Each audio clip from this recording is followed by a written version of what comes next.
अंग्रेजी भाषा को सीखने के लिए, अंग्रेजी को समझने के लिए, अंग्रेजी को जानने के लिए और अंग्रेजी भाषा पर पकड़ बनाने के लिए जो सबसे इम्पोर्टेंट चीज होती है वो होता है वर्ड्स।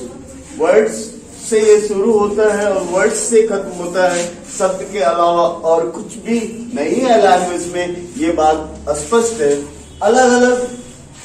अलग अलग जो हमारे गाइड है, हमारे टीचिंग फैकल्टी के लोग हैं, लोग डिफरेंट ओपिनियन पाल कर रखते हैं और स्टूडेंट को डिफरेंट वेज बताते हैं।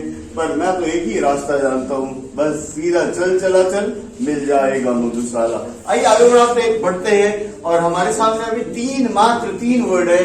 पहला वर्ड एब्स्टेन है, रिफ्रेन है, फोबिया है।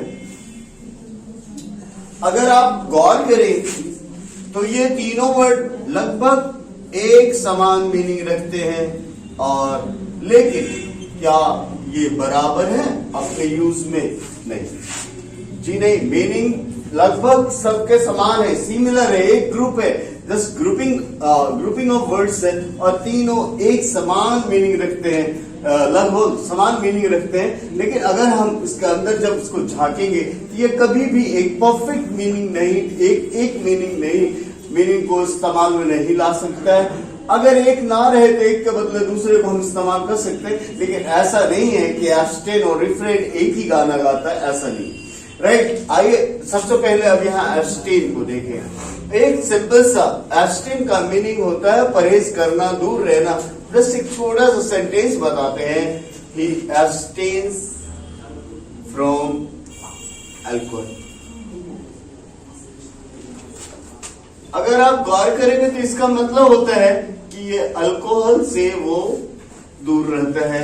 लेकिन अगर आप इस वर्ड के मीनिंग को समझते हैं तो ये एक दूसरा मीनिंग देता है, जो मीनिंग ये कहता है कि वो इसे permanently, not in a permanent, temporary sense, it's used only when something is permanent, means वो कभी शराब की तरफ नहीं दिखता। अगर देखिए लोकसभा में वोटिंग हुई, वोटिंग में कुछ लोगों ने अपने को अलग कर दिया, तो they abstain themselves from the voting, right. तो इस तरह एब्स्टेन का प्रयोग तभी करना है जब किसी चीज को सेंस ऑफ परमानेंसी देना है। आइए उसको एंजॉय करें और आगे बढ़ते हैं। अब रिफ्रेन की तरफ जाते हैं। रिफ्रेन भी वही बात कहता है, nothing is special in refrain, लेकिन रिफ्रेन के साथ एक कंडीशन। देखो, आप एक पार्टी में गए हुए हो और आपको एक ऑफर मिलता है, वो ऑफर होता है ड्रिंक का। अब ड्रिंक लेने के पहले आप देखते हो कि आगे पीछे कोई है तो नहीं जो हमें देख रहा है। अगर आपको ऐसा लग रहा है कि हमें दिक्कत होती है और हम उस समय इनकार कर देते हैं, बट जब जैसे मौका मिलता है फिर हम ड्रिंक्स उठा लेते हैं, तो ये अपने आप में एक ऐसा चीज है कि रोक तो रहा है वो, लेकिन फॉर द टाइम भी कोई परमानेंसी नहीं है। और यहां भी हम लिख सकते हैं ऐसा, यही रिफ्रेन्स फ्रॉम अल्कोहल। पर अंतर क्या है यहाँ पर? यहाँ खास बात क्या है? इसके अंदर एक सेंस आता है जो कि सेंस ऑफ टेम्पररीनेस होता है। ये टेम्पररी का फीलिंग देता है, वेयरएज ये परमानेंसी का फीलिंग देता है। ये एक परमानेंट, किसी चीज का परमानेंट डिस्टेंस बनाकर रखने की बात करता है। तो यहाँ अब अगर एब्स्टेन ना हो ऑप्शन में तो हम रिफ्रेन के साथ जा सकते हैं, लेकिन एक कंसेप्ट के लिए यह स्पष्ट होना चाहिए कि एब्स्टेन परमानेंट सेंस में आता है, जबकि रिफ्रेन टेम्पररी सेंस में आता है। आइए थोड़ा सा और इसको एंजॉय करने के लिए आप कहीं आप अपने घर गए हुए हो, अपने दोस्तों से मिल रहे हो, मिलते मिलते अगर लेट हो जाए तो आप घर लौट कर आते हो, तो अपने दोस्तों के साथ आते हो, तो आपको पेरेंट्स की डांट तब तक नहीं पड़ती है देर होने की वजह से, जब तक कि आपके दोस्त नहीं रहते। तो जैसे आपके दोस्त निकलते हैं आपका क्लास शुरू हो जाता है, यानी कि उन लोगों ने अब इतने देर के लिए अपने को रिफ्रेन करके रखा और ये जो थोड़ा देर अपने को रोक के रखने का भाव है, ये रिफ्रेन ही व्यक्त कर सकता है। तो ये थे एब्स्टेन और रिफ्रेन। अब मेरे हिसाब से अगर आप मेरे एंगल से देखें, ये वर्ड आपको स्पष्ट आपके भ्रम को दूर कर देंगे। लेकिन अब सवाल है कि इसको देखना होगा एक पर्टिकुलर नजरिए से। फॉरबियर इज जस्ट सेल्फ कंट्रोल। आप गौर से देखेंगे तो सेल्फ कंट्रोल, अब इसको ऐसे एकदम सिंपल लहजे में समझे कि एक स्टूडेंट्स क्लास में एक स्टूडेंट बदमाशी कर रहा है और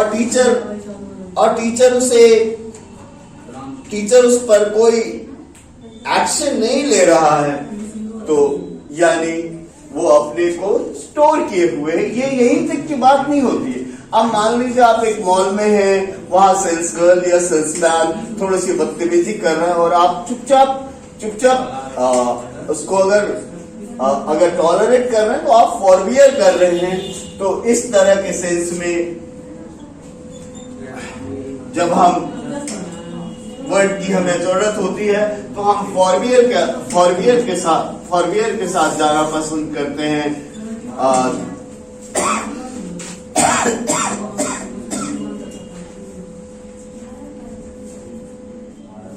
The teacher forbade to report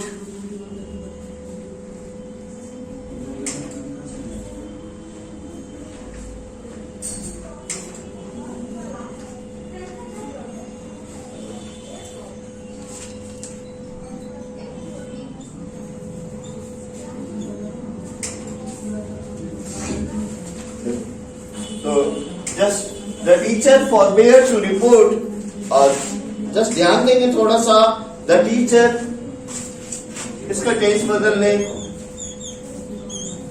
teacher forbade to report his students misbehavior।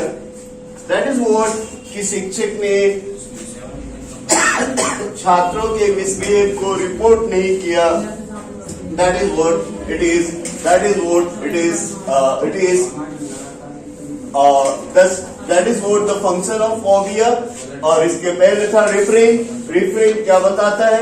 Refrain बताता है कि कोई चीज को हम टेम्पररी एक बार अगर हम समाप्त करें पूरे को, तो एब्स्टेन परमानेंटली परहेज करता है, वेयर एज रिफ्रेन जो है टेम्पररी होता है। और फॉरबियर की बात करें